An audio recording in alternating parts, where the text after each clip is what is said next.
인천에서 노동운동을 하시고 또 환경운동을 하시고 다양한 분야에서 인천 지역사회를 위해서 일해 오셨던 서주원 선배님을 모시고 내가 살아온 이야기 진행하도록 하겠습니다.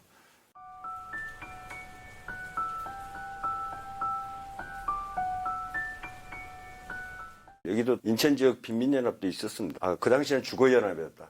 주거연합을 비롯해서 민중 기층 조직들을 끌어들여가지고 확대를 해서 인천에 인천연합을 만들게 됩니다. 그래서 양재덕 선배가 초대 의장을 맡고 내가 이제 사무처장을 맡게 됐습니다. 그래서 이 확대된 조직을 통해서 인천 지역에 있는 각종 이제 그 인천 지역 사안들을 싸워나가게 되죠. 뭐 대표적인 게 그 계양산 그 수녀원 옆에 부지를 훼손을 해서 위락단지 만드는 것을 저지하는 투쟁. 그 다음에 인천공항을 새로 이제 만들는데 그때 그 인천공항 만드는데도 진짜 이게 그 비리가 많았거든요. 이 영종도에. 당시 새마을운동협의회인가 뭐 하여튼 거기에서 그 연수원 땅이니 뭐 이런 땅들을 비롯해서 정경환의 땅이 많았는데 그걸 전부 비싼 값으로 수용하고 그러니까 그런 비리 그다음에 당시 영종갯벌이라고 해서 지금 송도 갯벌보다 더 좋은 갯벌이 영종도에 있었습니다. 그래서 1년이면은 철새가 한 30만 마리씩 날아오던 곳이에요. 그런 환경 문제 등을 포함한 인천공항 문제를 해결하기 위해서도 노력을 했고 또 뭐 국가보안법 투쟁, 그다음에 선진학원 민주화 투쟁 뭐 이런 것들을 이제 그 인천연합 중심으로 이제 지역의 굵직굵직한 사건 그리고 저쪽 그 성림동 그 축대 붕괴 사건 그때 20몇 명이 아마 돌아가셨을 텐데 그것과 관련된 대책 사건 뭐 등등을 인천 지역에서 진행을 하게 됩니다. 그러다가 이제 전 세계적으로는 소련이 붕괴되고 동구권이 몰락하면서 이 운동 조직에 이제 심각한 기류가 발생을 합니다. 운동에서 이탈하는 사람들이 많이 생기게 되고 이념적으로도 그 전까지만 해도 혁명적 개혁을 해야 된다라고 하는 그런 이념적 그 기조에서 이게 운동을 앞으로 어떤 이념으로 해야 되는가 이런 고민들을 이제 하기 시작하죠.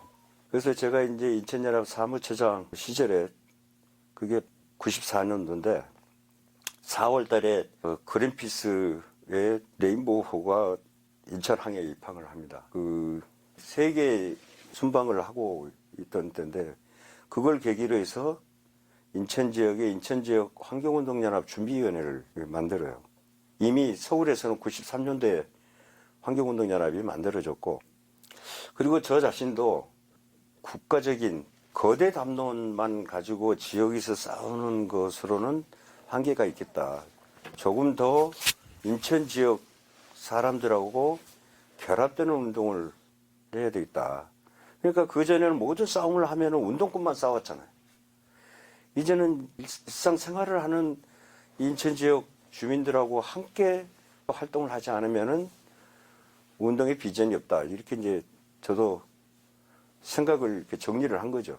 그래서 인천연합 사무처장을 이제 사임을 하고 본격적으로 이제 환경운동연합을 준비하기 시작을 하는데 94년 10월 달에 구롭도에 핵폐장을 건설한다라고 하는 첩보를 입수를 합니다. 그건 이제 서울 쪽에서 어떻게 알아서 우리한테 알려주게 됐어요.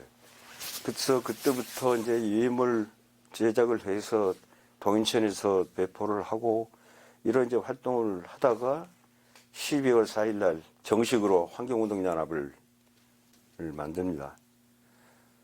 근데 한편으로 그런 환경운동연합도 만들지만 또 한편으로는 지역에서 대응을 해야 되기 때문에 그 핵대협이라고 하는 조직을 만들어서 지역의 저명한 사람들이 이제 핵대협을 참여를 하게 되죠. 지용택 이사장이라든지 김승묵 변호사라든지 인천지역 교수협의회라든지 심지어는 JC 같은 조직들 이런 이제 중간 성격의 조직들까지 그로부터 핵폐기장 반대를 위한 대책위원회에 참여를 하게 됩니다. 정말 서울에 가서 싸우기도 하고 인천 지역에서 집회하고 싸우기도 하고 10월쯤에 딱 1년쯤 됐는데 한국지질연구소라고 하는 국립연구소가 있어요. 그 연구소에 보고서가 입수가 됩니다. 그래서 그룹도 지하에 단층 지대가 지나간다라고 하는 것을 알게 돼요. 그래서 이제 그걸 근거로 이제 계속 싸우고 제시하고 그랬더니 10월 말쯤에 정부에서 그룹도 협회장을 백지화한다고 발표를 하게 되죠. 그래서 결국 인천 지역에 그런 승리를 하게 됐습니다. 그러니까 인천 지역의 대표적인 그런 시민운동의 승리라고 한다면은 선인학원 민주화 퇴장하고 그룹도 협회장이라고 할 수가 있겠어요. 그래서 이제 95년 말에 그렇게 그룹도 협회장을 백지화시키고 그리고 나서 인천 지역의 현안 환경 문제에 천착을 하게 되는데 당시에 이제 최기선 시장 시절에 송도 신도시를 개발 계획이 또 세워집니다. 그래서 서울대 고철환 교수를 비롯한 인하대 해양학과 교수들 또 인천 지역의 시민들 중심으로 해서 송도 신도시 반대 운동을 하게 되죠. 결국 우리가 이제 막아내지 못한 게 인천공항하고 송도 신도시예요. 워낙 뭐 강하게 밀어붙이고 그래서 처음에는 송도 신도시를 1, 2 공부만 하겠다고 했는데 지금은 뭐 8공부까지 뭐 확대돼가지고 지금 그렇게 됐죠. 그러니까 한번 못 막으면은 저렇게 되더라고요. 영도 화력발전소도 1, 2기만 한다고 해놓고 지금 벌써 10기까지 다 계획을 하고 있잖아요. 아무튼 그런 이제 환경운동연합을 중심으로 해서 이제 그런 지역의 환경 문제, 당시만 하더라도 인천 지역의 그 분진, 한국에서 나온 분진이 엄청났고 노후 경유 차량들이 많이 다녀가지고 하여튼 인천 지역 공기가 엄청 안 좋았습니다. 그래서 대기 오염을 줄이는 당시 이제 인천 지역의 개인 택시들을 조직해서 환경운동연합 통신원이라고 해가지고 그 양반들이 개인 택시를 타고 다니면서 노후 차량에서 시커멓게 매연이 나오면 그걸 전부 신고하게 하고 또 지방자치단체에게는 그 대기오염 저감 대책을 세우라고 촉구하기도 하고 이런 활동하고 그다음에 이제 인천 지역에 이 녹지가 부족하거든요. 그래서 대표적인 녹지 보존 운동을 하게 되는데 대표적인 게 인천 대공원 안에 위락 시설을 만들려고 그랬어요. 이렇게 뭐 뺑뺑 돌아가는 것들을 비롯해서 그러면 틀림없이 또 녹지가 훼손된단 말이에요. 그래서 이제 인천 대공원에 위락 시설 만드는 거 뭐 반대하고 그다음에 저 인천 시민공원 옛날 시민회관 자리가 지금 시민공원이 됐는데 여기에 22층짜리 건물을 만들려고 그랬어요. 근데 이 주안 지역에 공원이 없잖아요. 주안 지역은 특히 공원이 없어요. 그래서 22층짜리 건물을 세워서 돈을 버는 것보다 이걸 공원으로 만들어서 시민들이 삶의 질을 높이는 것이 훨씬 더 중요하다. 뭐 그런 논리로 시민공원을 만들게 됐죠. 그 다음에 저기 만수동에는 장수천이고 여기 승기천 이런 이제 그 실개천 살리기 운동 뭐 이런 것들을 이제 환경운동연합에서 이제 하게 됩니다.